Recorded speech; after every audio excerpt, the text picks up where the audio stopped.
ओम गुरुर्ब्रह्मा गुरुर्विष्णू गुरुर्देव महेश्वरा गुरुर्साक्षात् परब्रह्म तस्मै श्री गुरुवे नमः तस्मै श्री गुरुवे नमः। सौराष्ट्रे सोमनाथांच श्रीशल्यमल्लिकार्जुनम् उज्जन्य महाकाल ओंकारममलेश्वरं परल्यावजनाथांच डाकिन्या भीमाशंकरं सेतुबन्धेतु रामेशं नागेशं दारुकावणे वारणशातु विश्वेश त्र्यंबकं गौतमी तटे हिमालये तु केदार गृह्णेशं शिवालये इति 12 ज्योतिर्लिंगानि ओम नमो नमः। ब्रह्मानंदं परम सुखदं केवलं ज्ञानमूर्तिं द्वन्द्वातीतं गगनसदृशं तत्त्वमस्यादिलक्ष्यम् एकं नित्यं विमलमचलं सर्वधी साक्षीभूतं भावातीतं त्रिगुणरहितं सद्गुरुं तं नमामि शान्ताकारं भुजङ्गशयनं पद्मनाभं सुरेशं विश्वाधारं गगनसदृशं मेघवर्णं शुभांगं लक्ष्मीकान्तं कमलनयनं योगिभिः अर्ध्यानगम्य वन्दे विष्णुं भवभयहरं सर्वलोकैकनाथं यं ब्रह्मा वरुणेन्द्र रुद्रमरुता स्तुवन्ति दैवैस्तवैर्वेदैः काङ्गपदक्रमोपनिषदर गायन्ति यमकामगा ध्यानावस्थि तद्गतेन मनसा पश्यन्ति यं योगिनो यशान्तं न विदुः सुरासुरगणा देवाय तस्मै नमः। ओम काल आपण 13वा अध्याय पाहत आहोत। 13वा अध्याय जो आहे क्षेत्र आणि क्षेत्रज्ञ या स्वरूपाचं वर्णन। क्षेत्र म्हणजे काय? शरीर। आणि क्षेत्रज्ञ म्हणजे काय? जीवात्मा आत्मा, याला क्षेत्रज्ञ म्हटलेले, बरोबर आहे। याचं वर्णन आतापर्यंत आपण पाहिलं। आता याच्या पुढे जे आहे ते प्रकृती आणि पुरुष यांचं विवेचन। ज्याप्रमाणे आपण शरीरधारी मनुष्य जे आहोत, आपल्या सर्वांच्या बाबतीत क्षेत्र म्हणजे शरीर हा एक भाग आणि दुसरा भाग क्षेत्रज्ञ जीवात्मा हा भाग। त्याप्रमाणे भगवंतांच्या याच्यामध्ये त्यांच्या शरीराला किंवा त्यांच्या शक्तीला काय म्हणायचं आणि त्यांच्या जीवात्म्याला काय म्हणायचं याचं वर्णन जे आहे आता पुढील श्लोकामध्ये येत आहे, ते आपण पाहूया। तत्कृतिं पुरुषं चैव विद्यनादि भावति विकारांश्च भावांश्चैव विद्धि प्रकृति संभवा। प्रकृती आणि पुरुष हे दोन्हीही अनादी आहेत असे तू समज, आणि राग द्वेषादी विकार तसेच त्रिगुणात्मक सर्व पदार्थी प्रकृतीपासूनच उत्पन्न झालेले आहेत असे तू समज। आता या श्लोकामध्ये भगवंतांनी काय सांगितलेले? प्रकृती आणि पुरुष याच्याबद्दल माहिती सांगितलेली। अगोदर आपण माहिती पाहिली क्षेत्रज्ञ आणि क्षेत्रज्ञ म्हणजे मनुष्य शरीर हे जे आहे ते क्षेत्र आहे। बरं, फक्त मनुष्य शरीरच क्षेत्र? त्याचं कारण काय की मनुष्य शरीरामध्येच हे क्षेत्रज्ञाचं ज्ञान करण्याची शक्ती आहे, ती इतर शरीरामध्ये नाही, म्हणून त्याला मनुष्य शरीरातल्या आत्म्याला क्षेत्रज्ञ आणि शरीराला क्षेत्र म्हटलेले। त्याप्रमाणे आता प्रकृती आणि पुरुष सांगितलेले। भगवंतांची जी शक्ती आहे तिला म्हणतात प्रकृती, आणि पुरुष म्हणजे भगवंत स्वतः जे आहेत पुरुष। जसं आपल्या शरीरामध्ये आपलं शरीर वेगळं आणि जीवात्मा वेगळा असे दोन भाग आहेत, पण भगवंताच्या शरीरामध्ये असे दोन भाग नाहीत। त्यांचं शरीर आणि जीवात्मा हे दोन्ही वेगळे नाहीत, ते एकच आहेत। म्हणजे ते शुद्ध चैतन्य घन परमात्माच कायमस्वरूपी विद्यमान आहेत, आणि त्यांची शक्ती जी आहे त्या शक्तीला प्रकृती माता आपण म्हणतो। ही प्रकृती माता जी आहे ती 3 गुणापासून बनलेली आहे। सत्व रज आणि तम या 3 गुणापासून प्रकृती माता बनलेली आहे। आता यामध्ये पण आपण प्रकृती माताला कोणी देवी माता दुर्गा माता म्हणतो, कोणी लक्ष्मी माता म्हणतो, कोणी लक्ष्मी सरस्वती माता म्हणतो। असे एकाच प्रकृती मातेचे अनेक नावे आपल्या पुराणामध्ये आढळतात। पुराणामध्ये ही नावं वेगवेगळी का बरं दिलेली आहेत, तर एकाच शक्तीचे प्रकृतीचे ही नावे आहेत. मात्र भगवंतांची शक्ती जी आहे, शक्ती स्वरूपिणी माता प्रकृती ही एकच आहे आणि तिला इथेच प्रकृती म्हटलेले. मग हे प्रकृती जी आहे या सर्व ब्रह्मांडाची उत्पत्ती करते. प्रकृती काय करते? प्रकृती सत्व रज तम या तिन्ही गुणापासून पंचमहाभूताची उत्पत्ती करते आणि पंचमहाभूतापासून या ब्रह्मांडातील सर्वांची शरीरे उत्पन्न होतात. आता हेच कार्य आणि कारण कर्तृत्व हे जे आहे ते आपण आता थोडक्यात पाहूया. कार्य कारण कर्तृत्वे हेतु प्रकृतिरुच्यते. पुरुषः सुख दुःखानां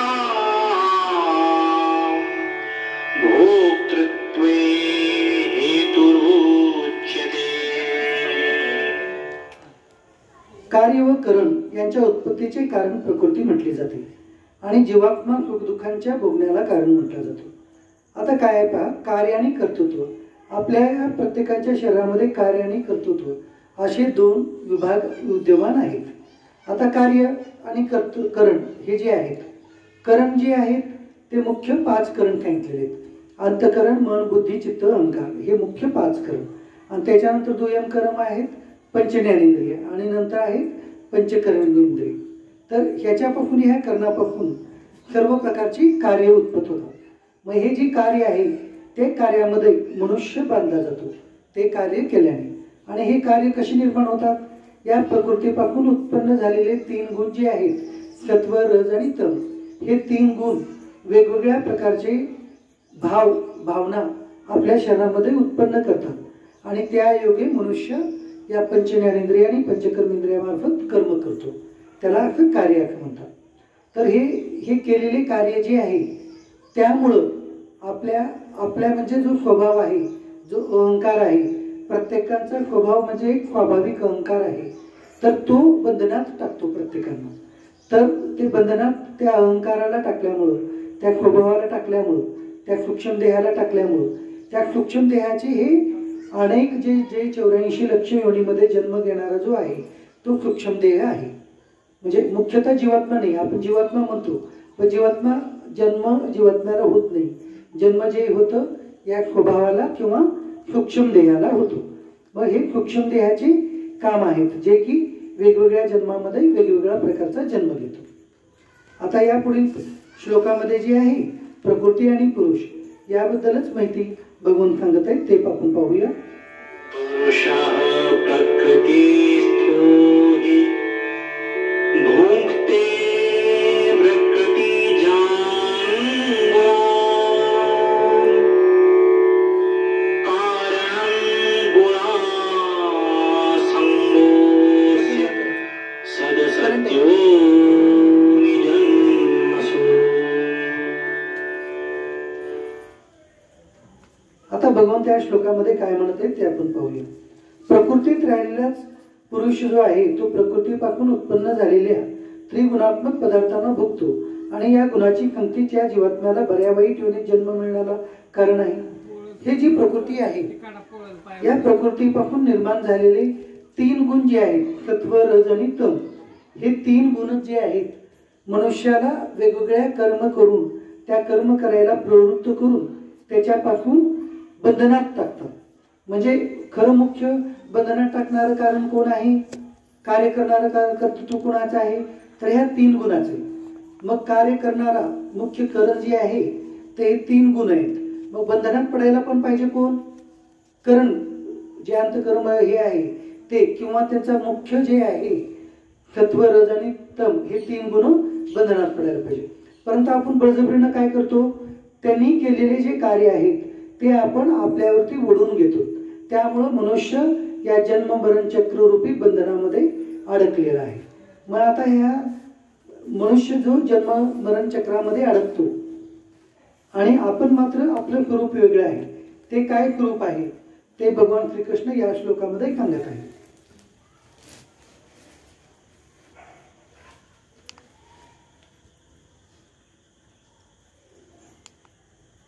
Time. Time.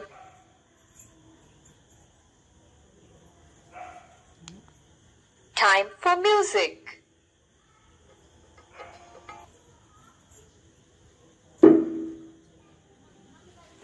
उपद्रष्टानुमंताच भरता भोक्ता महेश्वर परमात्मा येथे चाप्युक्तो देहे अश्विन पुरुष पर.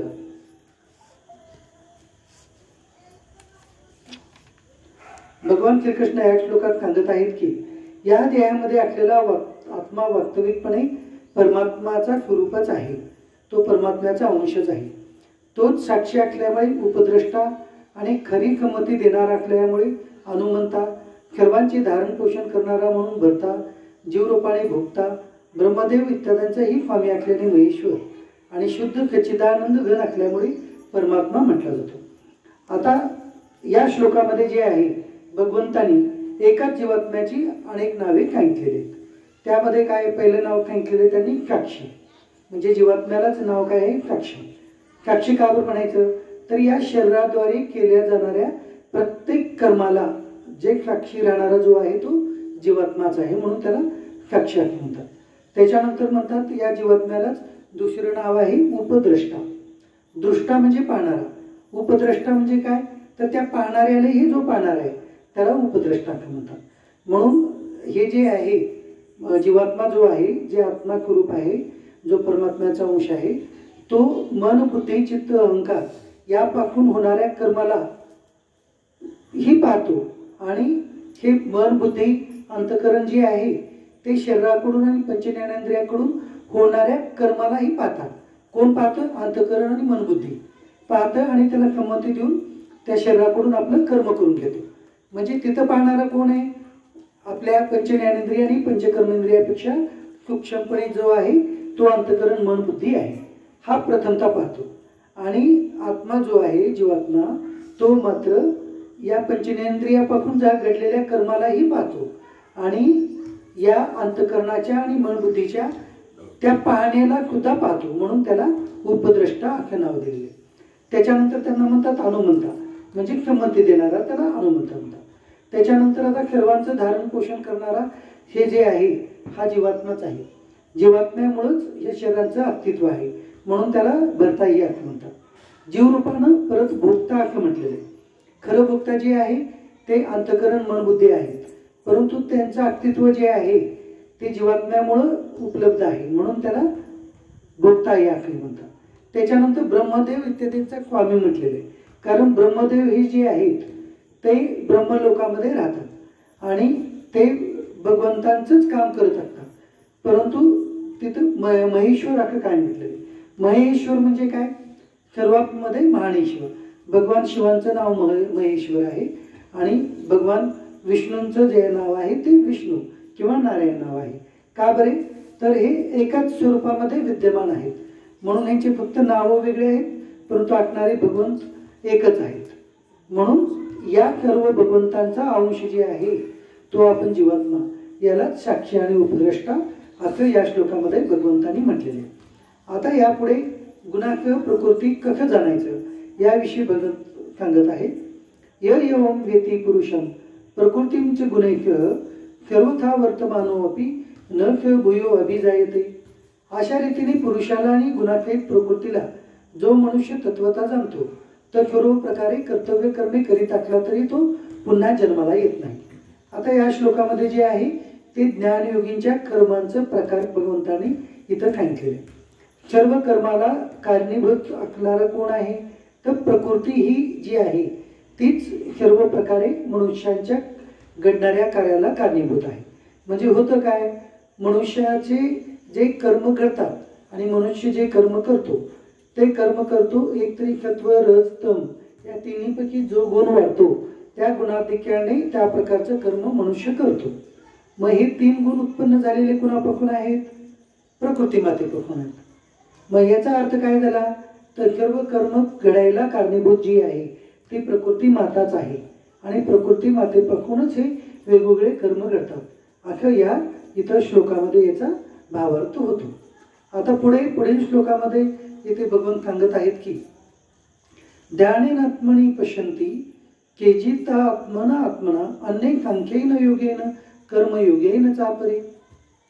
त्या परमात्म्याला काही जण शुद्ध झालेल्या सूक्ष्म बुद्धीने ध्यानाच्या योगाने हृदयात पाहतात, दुसरे काही जण ज्ञानयोगाच्या द्वारा आणि इतर कितीतरी काही लोक कर्मयोगाच्या द्वारा पाहतात, म्हणजेच प्राप्त करतात.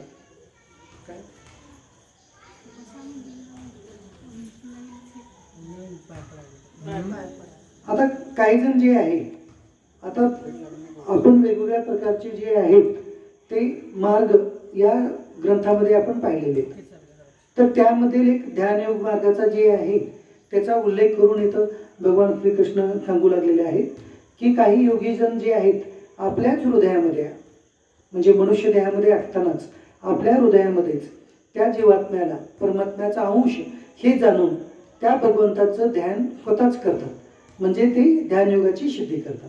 आणि काही जण काय करतात, ज्ञानयोगाद्वारा म्हणजे प्रकृतीमार्फत या सर्व शरीराचे कार्य घडत आहेत हे जाणून या शरीराद्वारे कार्य करत असून सुद्धा त्यापासून विलिप्त राहतात, म्हणजेच घडणाऱ्या कर्माची कर्मफले हे स्वतःकडे न घेता ते एकतरी भगवंताला अर्पण करतात किंवा ते प्रकृतीला अर्पण करतात, असा हा प्रकार आहे. यानंतर भगवान श्रीकृष्ण पुढील श्लोकामध्ये सांगत आहेत की अनेक वेव जानंता श्रुत्वा अनेभ्य उपाख्यते ते अपि चाती तरण्येव मृत्यूम श्रुती परायणा.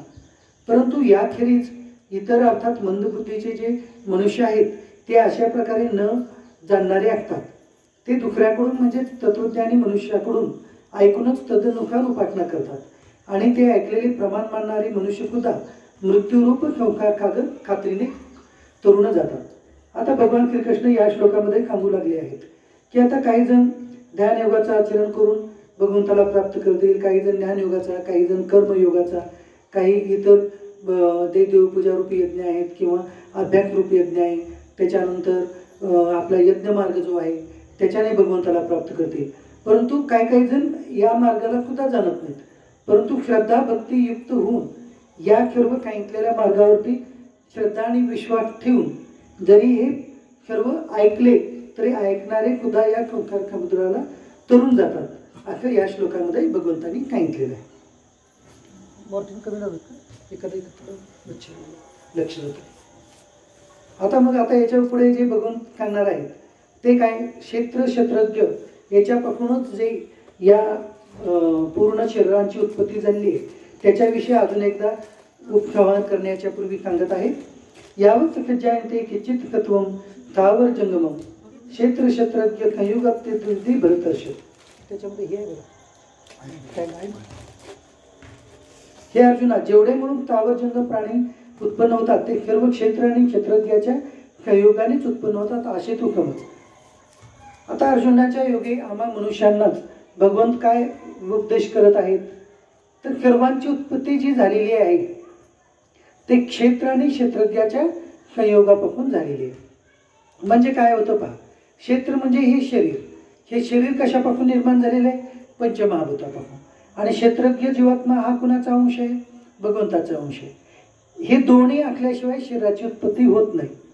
म्हणून सर्व भूतमात्रांची प्राणीमात्रांची उत्पत्ती जी आहे, स्थावर जंगम म्हणजे काय, तर हे आपण ज्याला जड पदार्थ म्हणतो, म्हणजे दगड म्हणतो, पृथ्वी म्हणतो, माती म्हणतो, हे सुद्धा भगवद्गीतेच्या श्रेणीतून ते सुद्धा एक जीवशक्तीच आहेत, म्हणजे त्यांना सुद्धा एक प्रकारे अस्तित्व जीवांचं दिलेलंच आहे.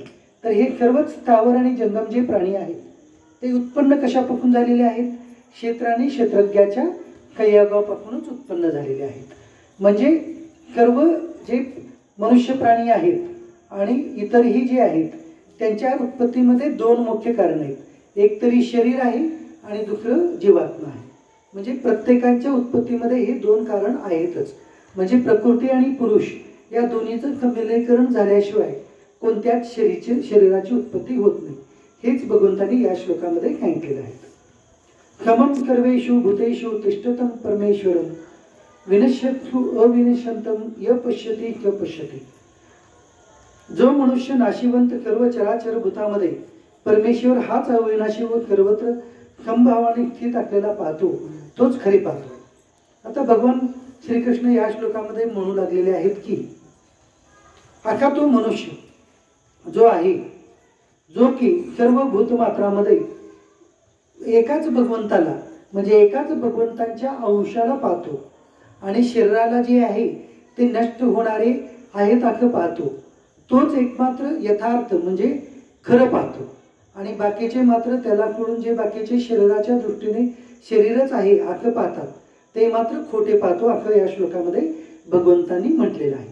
म्हणजे भगवंत आपल्याला काय म्हणतात तर प्रत्येक मनुष्यामध्ये जे आहे ते एकाच भगवंताच्या अंशाचं दर्शन करायचं आणि त्यांच्या शरीराकडे दृष्टी न ठेवता त्या शरीरामध्ये असलेल्या भगवंतांच्या अंशाकडे आपण दृष्टी ठेवायची असं भगवंत या श्लोकामध्ये सांगू लागले.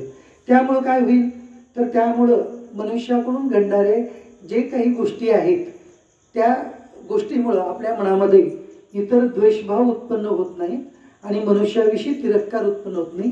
त्यामुळे आपण पाप पुण्यादी कर्मामध्ये अडकून पडत नाही आणि हे पाप पुण्यादी जे कर्म आहेत याच्यामुळेच मनुष्य जे आहे ते वेगवेगळ्या जन्म मरण चक्राच्या संसार चक्रामध्ये अडकून पडतो. आता होतं काय की मनुष्याच्या याला जन्माला कारणीभूत मनुष्य असेल किंवा बाकीचे इतर 3 योनीतले पदार्थ आपण जे पाहिलेले आहे म्हणजे आद्य योनी, मध्य योनी आणि उच्च योनी असं आपण पाहिलेलं आहे.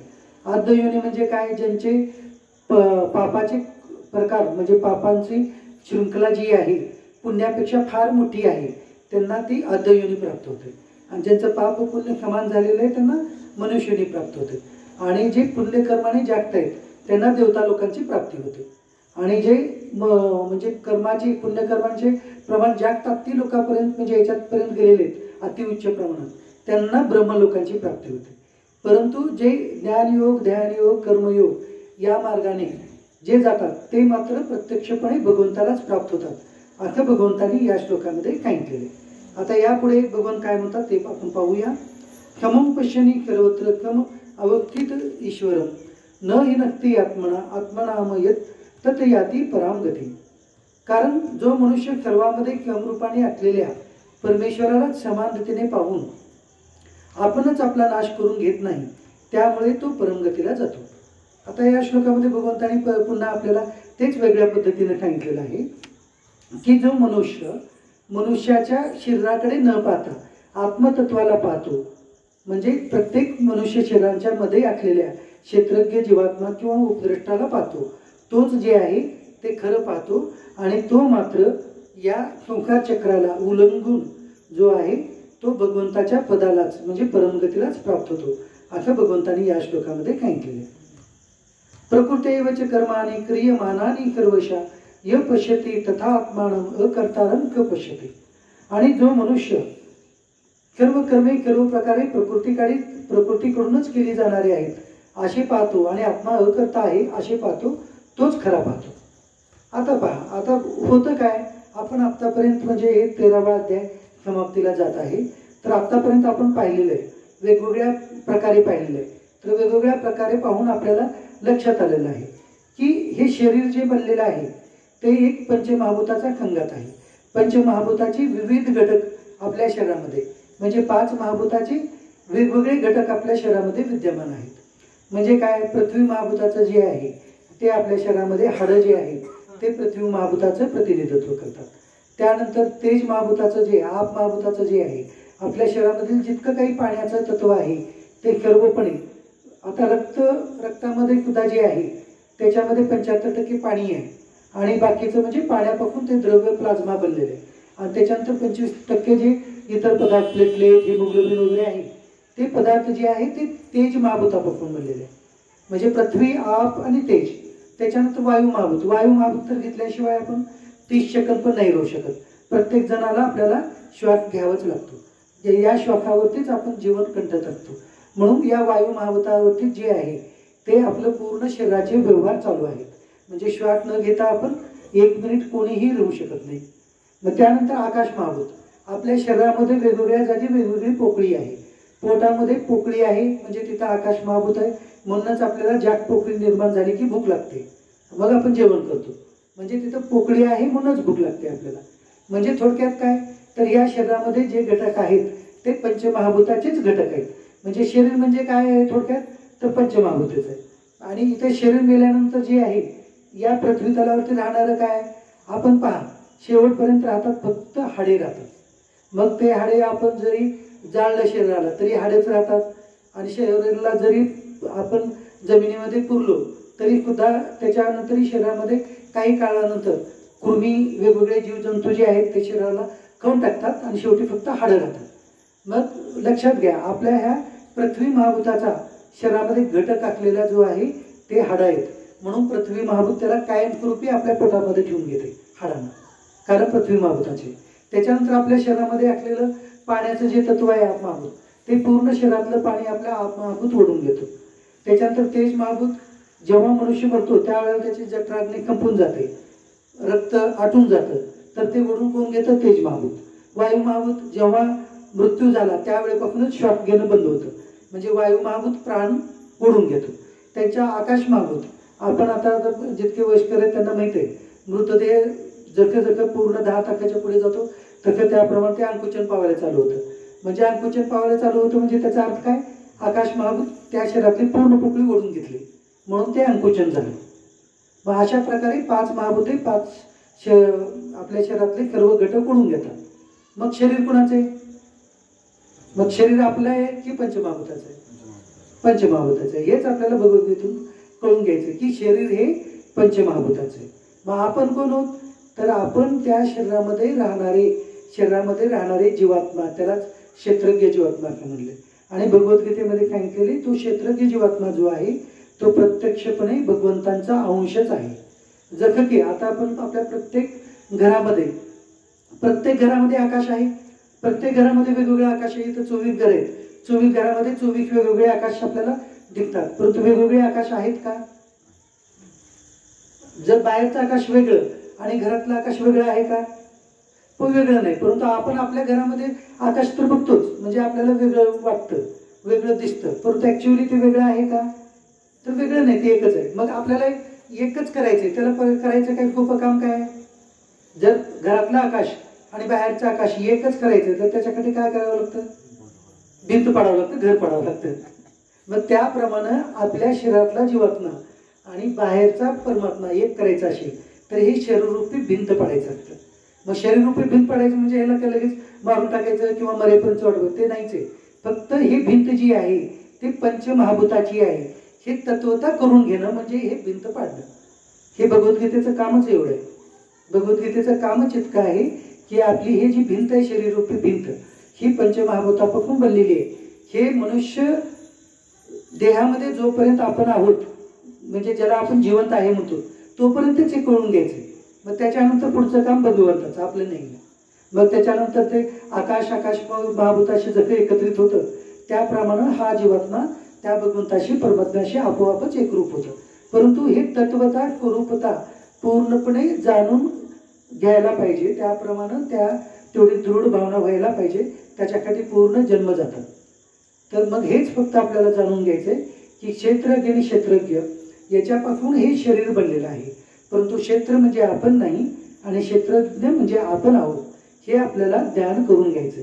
हेच या श्लोकातून या अध्यायामध्ये सांगितलेले. यापुढे आता भगवान श्रीकृष्ण सांगत आहेत की यदा भूत पृथक भावम एकत्तम अनुपश्यती तत यवच विस्तारम ब्रह्म संपदते तदा. ज्या क्षणी हा मनुष्य भूतांचे निरनिराळे भाव एका परमात्म्यातच आखलेले आणि त्या परमात्म्यापासूनच सर्व भूतांचा विस्तार झालेला आहे असा पाहतो, त्याच क्षणी तो सच्चिदानंद गण ब्रह्माला प्राप्त होतो. बरं, हा काय का की म्हणजे हे ज्ञान आता कळाल्यानंतर कधीतरी मृत्यू झाल्यानंतर मग पुन्हा त्या भगवंताची प्राप्ती होईल किंवा भगवंतामध्ये आपण विलीन जो असे होतो, तो विषय जो भगवंताचा. परंतु भगवंताचा या श्लोकामध्ये काय म्हणू लागलेत पहा, की ज्या क्षणी हा मनुष्य, आता या मनुष्याला यांनी भगवंतांनी काय म्हटलेले? महात्मा म्हटलेले.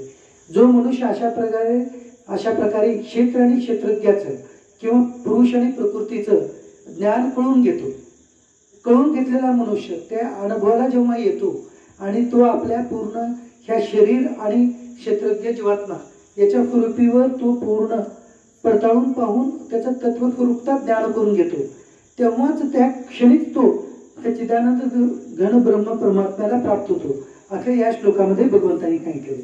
म्हणजे काय की मेल्यानंतरच भगवंताची प्राप्ती होते आता भगवद्गीतेचं हे सिद्धांत नाहीये. म्हणजे ह्या शरीरामध्ये असतानाच भगवंताची प्राप्ती होते. त्या भगवंताला तत्वाला आपण प्राप्त होतो. असं भगवंताने या श्लोकामध्ये काय केले. मग त्याच्यामध्ये फक्त आहे काय तर क्षेत्र म्हणजे हे शरीर, शरीरापासून घडणारे जे सर्व कर्म आहेत आणि मनुष्य करणारा जो कर्म आहे ते फक्त या 3 गुणापासूनच होतात हे पूर्णपणे कळायला पाहिजे. आणि मनुष्य कर्म करताना कर्तृत्व भावनेने आणि फलासक्ती रहित कर्म करणं गरजेचं आहे. तर असा जो मनुष्य कर्मे करतो कर्मासक्ती रहित आणि फलासक्ती रहित आणि हे कर्म जे आहे ते प्रकृतीद्वारेच होतो असा जो तत्वता जाणतो तो मनुष्य म्हणजे या देहामध्ये असणारा तो महात्माच आहे. आणि तो जेव्हा कळाला त्याच वेळेला परब्रह्म परमात्मा म्हणजे भगवंताला प्राप्त होतो असं म्हणून या श्लोकामध्ये सांगितलेले. म्हणजे मनुष्य देह पतनानंतर नाही तर ज्या वेळेला तो पूर्णपणे कळाला त्याच वेळेला प्राप्त होतो असं भगवंत या श्लोकामध्ये म्हणत आहे. मग आपल्याला काम काय आहे, आपल्याला हे फक्त संशयता कळणं हे महत्वाचं आहे. जसं की आता आपल्याला नाव घेतल्या आपण पाहतो त्याप्रमाणे आपल्याला म्हणजे त्याप्रमाणे कळायला पाहिजे की हे नाव जे आहे ते फक्त शरीराचं पंचमहाभूताचं शरीराचं नाव आहे. परंतु प्रत्येकाचं नाव खरं नाव क्षेत्रज्ञ जीवात्मा हेच एक आहे. याच्याशिवाय दुसरं कोणतं नाव नाही. अनादित्वात निर्गुणत्वात परमात्मा अयम अव्यय शरीरक्त अपि कोणतेय न करोती न लिप्यते. हे अर्जुना हा अविनाशी परमात्मा अनादि आणि निर्गुण असल्यामुळे शरीरात राहूनही वास्तविकपणे तो काही करीतही नाही आणि कशाने तो लिप्तही होत नाही. आता भगवान श्रीकृष्ण या श्लोकामध्ये सांगत आहेत की या शरीरामध्ये असणारा जो क्षेत्रज्ञ जीवात्मा आहे तो प्रत्यक्ष काय आहे अविनाशी परमात्म्याचा म्हणजे भगवंतांचा अंश आहे. आणि भगवंत कसे आहेत अनादि निर्गुण निराकार परमात्मा आहे. म्हणून हा क्षेत्रज्ञ जीवात्मा सुद्धा जो आहे तो सुद्धा अशा प्रकारे अनादीच आहे. त्याच्यानंतर अविनाशीच आहे. अविनाशी म्हणजे कुणाला म्हणायचं की ज्यांचा कधीच विनाश होत नाही, जो कधीही नाश पावत नाही त्याला अविनाशी म्हणतात. मग हे शरीर नाश पावणार आहे मग शरीराला अविनाशी म्हणता येतं का तर नाही. मग या शरीरामध्ये असणारा जो क्षेत्रज्ञ जीवात्मा आहे तो कधीही मारलाही जात नाही मेला पण जात नाही म्हणून तोच अविनाशी आहे. जो क्षेत्रज्ञ जीवात्मा आहे तोच अविनाशी आणि तो कुणाचा आहे अंश आहे तो भगवंताचा अंश आहे. आणि तो म्हणजे कोण आहे तो म्हणजे आपलं खरं स्वरूप आहे असं भगवंत या श्लोकामध्ये भगवद्गीतेत सांगत आहेत. आणि मग तो आता जो जीवात्मा आहे तो कुठल्याही कर्म शरीर जरी करत असला तो स्वतः काहीच करत नाही. तो प्रत्येक वेळेला प्रत्येक कर्मापासून हा जीवात्मा जो आहे तो अलिप्तच आहे म्हणून तो निर्गुणच आहे. त्याच्यानंतर या जीवात्म्याला आणि भगवंतत्वाला परमात्म्याला अनादि असं म्हटलेले. अनादि म्हणजे काय ज्यांची कधीच उत्पत्ती झालेली नाही आणि कधीच मृत्यू होत नाही त्यांना अनादि म्हणतात. असे फक्त एकमेव भगवंतच आहेत परमात्माच आहेत आणि परमात्म्याचा अंशच आहे जो की क्षेत्रज्ञ जीवात्मा आहे. त्यालाच अनादि असं या श्लोकामध्ये भगवंतांनी म्हटलेले. यथा सर्वगतम सूक्ष्मात आकाशम नोपलिप्यते सर्वत्र अवस्थिता देहे तथा आत्मान उपलिप्यते. ज्याप्रमाणे सर्वत्र व्यापलेले आकाश सूक्ष्म असल्या कारणाने लिप्त होत नाही त्याचप्रमाणे देहामध्ये सर्वत्र व्यापून असलेलाही हा क्षेत्रज्ञ जीवात्मा निर्गुण असल्यामुळे देहाच्या गुणांनी लिप्त होत नाही. आता पाय आकाश आता आपण पूर्ण सर्वच हे ब्रह्मांड जे आहे कशामध्ये म्हणजे हे शरीर जरी मग आपण स्वतःला काही क्षणासाठी जरी मानलो तरी सर्वच हे ब्रह्मांड हे विश्व कशामध्ये आहे आकाशामध्ये आहे. बरोबर आहे. आता आपण इथं आकाशातच बसलो होतो आपण पूर्ण हात फिरलो होतं फिरतं पूर्ण काय अडथळा येत नाही का बरं तर हे आकाश आहे आणि हे सर्व व्यापक आहे आणि हे प्रत्येकाला बरं आकाश कुठे आहे आकाश सगळीकडे आहे म्हणजे आपल्या या शरीराच्या बाहेरही आहे आणि शरीराच्या मध्ये पण आकाश आहे म्हणून आकाशाला काय म्हणतात सर्व व्यापक म्हणतात. मग हा आकाश कुठल्या कामाने आपण कोणते काम केलो आपण काही जरी काम केलो ह्याच्यानं आकाशाला काही लिप्त होतं का. आपण इथे बघून एकमेकाच्या अंगावरती पाणी टाकलं ते पाणी टाकल्यानंतर मनुष्याच्या एकमेकाच्या अंगावर पाणी पडेल कपडे भिजतील पण आकाश भिजला जातो का आकाश भिजला जाते. आपण इथे आग लावली जाळ लावली ते आग कपड्याला लागेल, बाकीच्या दुसऱ्या कुठल्या याच्यासाठी जितके काही झाडं आहेत वगैरे त्याला लागेल, परंतु ते आकाशाला लागू शकतं का? आकाशाला जाळ लागू शकत नाही. का बरं? तर हे आकाश जे आहे ते सर्वव्यापक आहे. आणि त्याचप्रमाणे परमात्मा जे आहे ते परमात्मा या आकाशालाही सर्वव्यापक आहे. म्हणजे आकाश जे आहे, इतकं मोठं आकाश जे आहे, भगवंताच्या ठिकाणी या मातीवरचा फक्त मातीचा एक कण आहे आकाश म्हणजे भगवंतामध्ये. आणि त्या भगवंताचा अंश म्हणजे प्रत्येकाच्या शरीरामध्ये बसलेला आहे. आणि त्यालाच भगवंतानी क्षेत्रज्ञ जीवात्मा म्हटलेले. म्हणून मनुष्याने केलेले कोणतेही जे कर्म आहेत त्या कर्माने हा क्षेत्रज्ञ जीवात्मा कधीही लिप्त होतच नाही. जो लिप्त होणारा आहे तो प्रत्येकाचा फक्त अहंकार आहे. हे आपल्या मनुष्यांना होणारे सर्व जे जन्म मरण चक्र परंपरा जी आहे ती फक्त या अहंकारामुळे उत्पन्न झालेली आहे. ते प्रत्येकाचा अहंकार, स्वाभाविक अहंकार जो आहे तो वेगवेगळा आहे. म्हणजे 3 गुणापासून अहंकार बनलेला आहे. मग कुणाचा अहंकार सात्विक आहे, कुणाचा सात्व राजसिक आहे, कुणाचा सत्व तामसिक आहे, कुणाचा राजसिक तामसिक आहे, कुणाचा तम काय राजसिक आहे. म्हणजे थोडा थोडा फरक, मात्र त्या 3 गुणापासूनच तो अहंकार बनलेला आहे. त्याच अहंकाराची वेगवेगळी नावे. म्हणजे ते अहंकार कशापासून बनलेलं आहे, त्याचं स्वरूप काय, त्यालाच अंतकरण म्हटलेलं आहे, कोणी त्याला सूक्ष्म देह म्हटलेलं आहे. तर जन्म मरण घेणारा हा जो आहे हे सूक्ष्म देहाचं गाठोड आहे. ते हे जन्म मरण चक्र घेत असतं. मग हे काय होतं, हे जेव्हा अशा प्रकारे ज्ञानयोग, कर्मयोग, ध्यानयोग अशा प्रकारे या तत्वानं भगवंताला जाणून घेतलं जातं, तेव्हा हे गाठोडं जसं की हे भिंत पडल्यानंतर आकाश एकत्रित होतं त्याप्रमाणे हे सूक्ष्मदेही भिंत कायमचं जाळून जातं. म्हणजे हे कशानं जाळून जातं, ह्या तत्वज्ञानाच्या अग्नीमध्ये जाळून जातं ते. आणि त्यामुळे मग राहिलेला क्षेत्रज्ञ जीवात्मा जो आहे तो पूर्णपणे भगवंताशी विलीनच होऊन जातो. तो अगोदरच विलीन आहे, फक्त तो जातो. हे शरीराचं भांडवल जे आहे तो सूक्ष्म देह नष्ट झाल्यामुळं तो क्षेत्रज्ञ जीवात्मा जो आहे तो भगवंतामध्ये विलीनच होऊन जातो. असं या श्लोकामध्ये भगवंतांनी काय केलं. आता यापुढे भगवंत सांगत आहेत की यथा प्रकाशयतेकं कृत्स्नं लोक इमं रवी क्षेत्र क्षेत्री तथा कृत्स्नं प्रकाशयति भारत. हे अर्जुना, ज्याप्रमाणे एकच सूर्य या संपूर्ण ब्रह्मांडाला प्रकाशित करतो त्याचप्रमाणे एकच आत्मा संपूर्ण क्षेत्राला प्रकाशित करतो. आता आपल्याला माहित आहे आपल्या या पृथ्वी तलावरती पूर्ण पृथ्वी तळाला, मग या पृथ्वी तलावर जितके देश आहेत, अमेरिका असेल, इंग्लंड असेल, ऑस्ट्रेलिया असेल, आपला भारत आहे, चीन आहे, वेगवेगळे देश आहेत. या प्रत्येक देशाला वेगवेगळा सूर्य आहे का? तर नाही, सूर्य एकच आहे.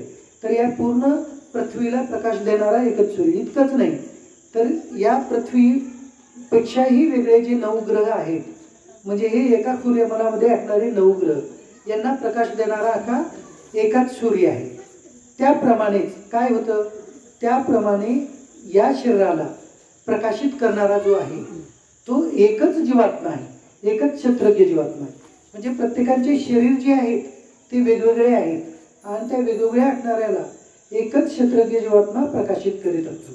म्हणजे आता प्रत्येक शरीराच्या पद्धतीनं आपण वेगवेगळं क्षेत्रज्ञ जीवात्मा वेगवेगळ्या आहे म्हणतो, परंतु वेगवेगळ्या नाही, तो एकच आहे. फक्त वेगवेगळ्या आपल्या शरीराच्या जाणतोच आहे, फक्त आपल्याला वाटतं.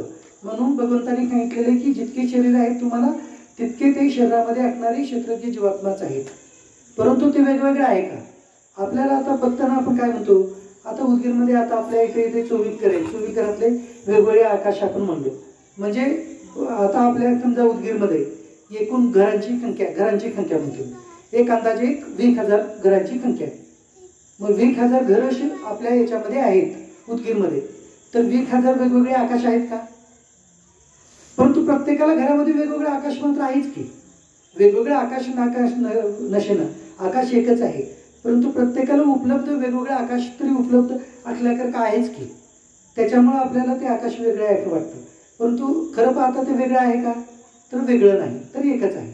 त्याप्रमाणे प्रत्येक शरीरामध्ये क्षेत्रज्ञ जीवात्मा वेगवेगळा असल्यासारखं फक्त भासतो, पण तो वेगवेगळा नाही, तर तो एकच आहे.